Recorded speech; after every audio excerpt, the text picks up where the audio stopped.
Welcome to the Bamboo Podcast, where we interview a range of guests about self-care, infant care, and relationships during the perinatal period. We are your hosts, Leah and Kaila. In this episode, we chat to Dr. Jen Barkin about maternal functioning and specifically balancing infant care responsibilities with self-care. Jen discusses time and budget-friendly ways to engage in self-care and the importance of good social support, including mentors. Dr. Jen Barkin is a tenured professor of community medicine and OBGYN at the Mercer University School of Medicine in Georgia, USA. She serves as the vice chair of the Community Medicine Department and is also the executive director of the Center for Rural Health and Health Disparities. Jen developed the Barkin Index of Maternal Functioning during her time as a doctoral student, which assesses overall functioning of women in the context of new motherhood. We hope you enjoy. Hey, I was just wondering about your index and really thinking about maternal functioning and wondering what is maternal functioning and what are the broad indicators of maternal functioning in that postpartum period? The way we define maternal functioning was to go right to the source. We interviewed postpartum women in focus groups. And the way we approached it was to kind of get them to define, what does a really good day look like for you? You know, what is sort of an in the middle day, and what is I'm knocking it out of the park kind of day. And that's how we kind of got a range on what looks like poor functioning and optimal functioning, and kind of like the in between. So like maybe a mom would say, a really good day would be if, my baby's in clean clothes and I got to do a little something for myself and I got the dishwasher loaded and, I made a phone call. And then, a bad day would be where she didn't have that kind of satisfaction, of accomplishing things or feeling like she was juggling the different parts of motherhood. We took what the women said, and we let maternal functioning be almost like functioning within the maternal role, but not just focused on infant care. Are you feeling rested? Are you getting the adult interaction you need when we put it in the past 2 weeks? So are you able to integrate these aspects of self-care into your day? And how are you kind of dealing with your other responsibilities within the role? The big two that I would say the sort of crude categories would be infant care and self-care, because it's kind of a combination, right? And under self-care is, do you have some kind of life outside of the baby where you're still going, maybe go on a date with your husband? Or this was really interesting when we did the focus groups for the Barkin Index, because of the way we recruited, it was in an urban area in Pennsylvania that was like an educational hub. So good schools, big hospitals. We had an overall pretty educated sample. There we had really robust data, but the women complained a lot. It was like, and I used to be able to swim and I don't get to swim. I used to have like time to hang out with my friends, and now my social life is so one-dimensional, and I'm not mocking it at all. I'm saying that it's a little different than saying, am I going to have a roof over my head, or am I going to have food security? It's a whole different level of worry. But what was surprising is when we took that platform and moved it over to adolescents that had babies, like during high school, maybe still most of the time still living with their parents, you would expect, my life is so hard. I'm not even grown up. I just want to hang out with my friends. And what we heard the most consistently was, this baby saved my life. Wow. This baby gave me a reason to live. Wow, that's fascinating. That is amazing. Yeah. So there's where expectation went in the other direction. But it's so interesting, isn't it? And it does put things into perspective for what each different mother from different socioeconomic backgrounds are going through. So something for, you, if you have a home, if you have financial security, your self-care is going to look a little bit different. And how you feel you're functioning might be different to someone then that is, we have a housing crisis here at the moment in Australia, and rents are being put up, interest rates are going up. Like, and I'm sure you're probably feeling it as well in America, that there's a lot of financial uncertainty that, you know, that really impacts people. And when you are not financially secure, or your home is not secure, then that impacts you differently, and then that impacts your children, and that flow on effect, and how you can look after yourself when there is that uncertainty and those things that you can't control. It's probably one of the most important and most challenging things for a woman, because when we did these interviews, now this is 10 years ago, but I suspect you would probably find this again, was there would be sometimes even the same woman saying, you know, when you become a mother, it's all about your kids. Your whole life changes and it's all about your kids. And then later in the conversation, it would be, but if I'm not happy, I'm not going to be a good mother. You know, you can't pour from an empty cup. Sorry, I was just going to say that I'd love that idea though of that maternal functioning, because we as parents, like, you have a baby and the whole focus goes on the baby, but you kind of then forget to focus on yourself a little bit. So with having that idea of like, how am I functioning day to day? When do I see those signs that burnout's happening? Like, I know when I had kids, if I had a shower in those early, like 6 weeks postpartum, that was a really good day. And just being able to just make slight things that you can look at and be like, okay, no, I have had a good day because of this, or because of I've had a shower, or I don't know, we've managed not to have an explosion of a nappy or something like that. But also then you're constantly reflecting back on, you're having a good day, how am I feeling today? So that it's not just on the baby, but then maybe when you go back to work, you can still use those indicators to be like, am I functioning? Am I getting close to burnout? Do I need some help somewhere else? We had one mother that said she filled out the Barkin index, and she looked at me and she said, wow, nobody ever asks about me. You know, you get into the childbirth time frame, it's kind of all about the baby. So Jen, can you tell us more about self-care? The options are going to look different. And I like to keep that in mind when we talk about self-care, that it is not everybody can afford a gym membership or a massage or a housekeeper. You know, I think that the menu of activities is somewhat dependent on socioeconomic status. We had one woman say, I work at a grocery store, and when the flowers go on sale, like deep discount, I'll buy them up and me and my daughter will decorate the house.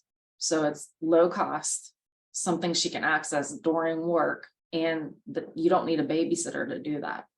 I think that you're right, that self-care has become this thing where we remove ourselves from the house, or we go and do something, you know, that we wouldn't normally do. But what I'm getting from the sense of it is that self-care is remembering the things that give you joy, or the things that you did previous to having children, that was maybe a hobby or something that you did for you, instead of it now being a new activity that you're not able to potentially always do. And incorporating your child as well. I think that's fantastic. I think absolutely right that it's always sort of this vision of being out in some tranquil place, separated from everyone and all responsibilities, which, as you said, is really not feasible for a lot of mums. So yeah, even having the child, maybe you do read, but it's just that brief moment when the child's, you know, doing something else, still in the home. And that's still a way to have that self-care. And that's a beautiful example though, because you are doing something with your child, but you get joy because you've then got flowers in your house. The child sees that you're making that important in your life, so that they can see through that modeling that you're looking after yourself, even though you're doing the activity together. Right. That's true. Another example that I've heard is baking. Like me and my daughter, you know, it's what a few bucks for a few dollars for a box of like brownie mix or something. So we'll bake. Me and the girls will bake. So again, low cost, can be done within the home, doesn't require a babysitter or money for a babysitter, or presence of a reliable babysitter, whether they need paid or not. It has less requirements around it, but it's still a form of self-care. I mean, ideally, you know, that doesn't take care of the solitude, occasional need for solitude part of it.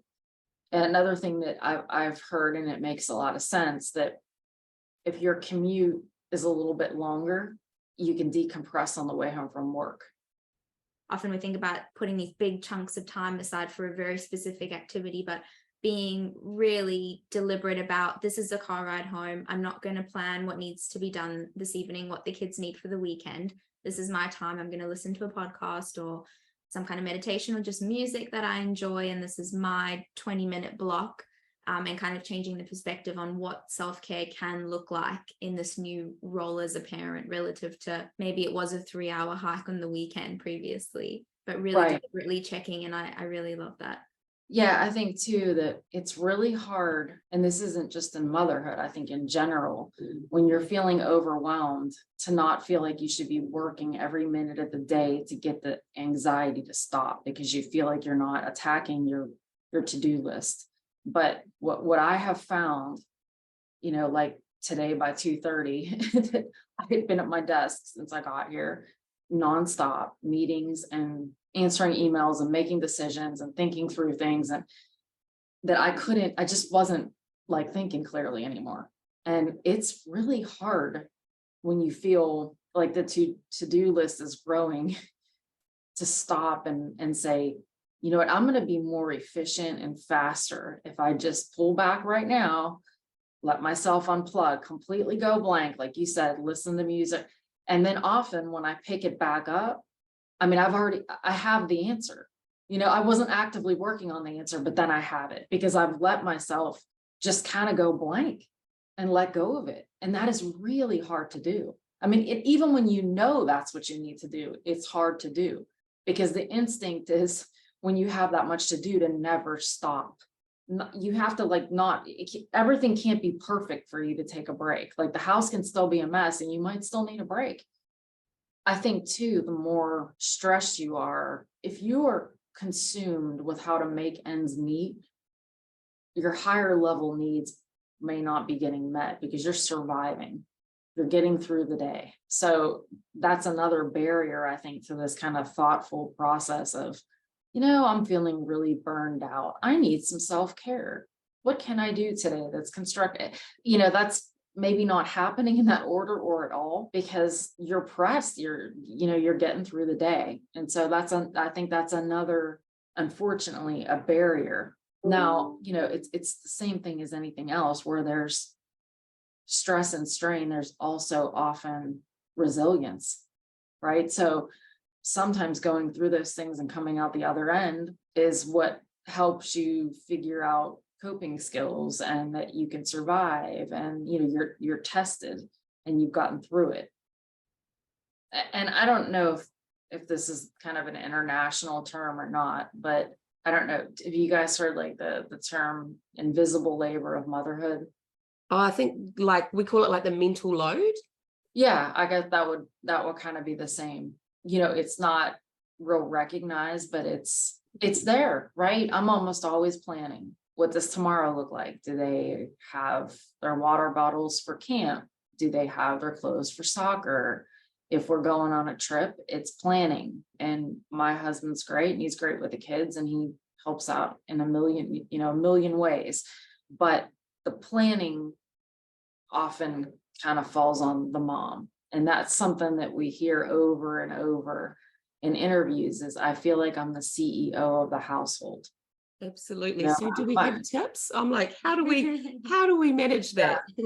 I guess it's constant communication, and maybe offsetting it with the ability to say, maybe being more assertive and not feel guilty about taking more time for yourself because you realize all that mental load plus the actual tangible physical load plus you're taking on a lot. That's it. And that invisible load is exhausting on top of the physical work that you do. Like even just knowing that you've got to get a kid's swimsuit, like that means I have to go to the shops before the event that happens on Saturday. Like what time can I do that? I'm working. And all of that stuff compounds together to mean that mums out there are absolutely exhausted. I get it all the time from my kids. Like I'm on my phone, but I'm not on my phone just scrolling. I'm like literally like emailing teachers. I'm updating to-do lists. I'm trying to remember when the next kid's birthday party is and RSVP to that mother and find her number again and find the invite because it's been lost. Like all those things compounding that it does look like you're just sitting there on your phone, but And it's exhausting, and it happens at the end of the day, or it happens at the beginning when you've then got to go to work or uni or life, What can moms do when they're feeling the weight of motherhood? To be honest, getting a good mentor would help too. So online support groups, kind of reaching out, even if it's something you have to do online because you can't get away, identifying somebody that's maybe a positive influence that can help kind of slow you down when you've lost perspective. Those kind of outside checks. If you could find support, even if it's online, social support is one of those, that it's almost always protective, whether it takes an online friend that you can text via mobile phone. We have women in Healthy Start who just want to text with the case managers, hey, today was really hard. I feel really alone. And even having that little interaction over a mobile phone, maybe that's the little bit she needed to get through that hour. And Very so much the same with the Mummy Buddy program, where it's just that check-in, just that bit of reassurance, having someone just listening. Someone's thinking of you. Yeah, that's it. And Right, then someone that's gone through the same experiences as well, that truly understands how you might be feeling in that moment, is just really beneficial. right. Moms want to talk to moms or people that are grandmothers or people that have gone through it, because it's validating. It's natural. Thinking about that partner or whoever where that social support is coming from, how can those people do their best to be supportive and ensure that mums have good maternal functioning? I guess it's a luxury when you have family that you can trust with your kids. And not everybody necessarily has that. Or, a lot of women my age, maybe their parents are much older now and they can't support the same way, but maybe they're providing good advice and a good ear for the mother, even if they're not doing a lot of babysitting. And so what about dads? We're working on our fatherhood program now. It's a little bit harder to engage the guys. A lot of people kind of look at the mother as the gateway to get the whole family. And doesn't that come back again to that maternal functioning? Like if the mum is functioning, the mum's that person that brings that whole family back together. It's a huge part of the job of being a mum. It is. So where can mums find a mentor if they don't have family members they can turn to? I think women being proactive and finding people that are like soothing and helpful, whether it's someone that they're, like you said, through the Mummy Buddy program or through, like we have Healthy Start, a case manager, anyone that's kind of providing something that feels right and makes you feel better, about how you're handling things isn't overly critical, maybe providing a perspective from the outside. And luckily we have programs like your Mummy Buddy program and Healthy Start and Postpartum Support International that, provide these online resources that don't require transportation and money and everything else to access. Jen, if you had just sort of a single takeaway for mums thinking about that self-care, thinking about feeling competent as a mum and getting that support where possible, what would you say to new mums? To seek out quality social support and people that can help you, that they have an outside perspective that's helpful to you and that they're supportive. And even if it's online, even if it's not in your, right around you, and thinking about self-care, ways to do it, even if you don't have a lot of resources.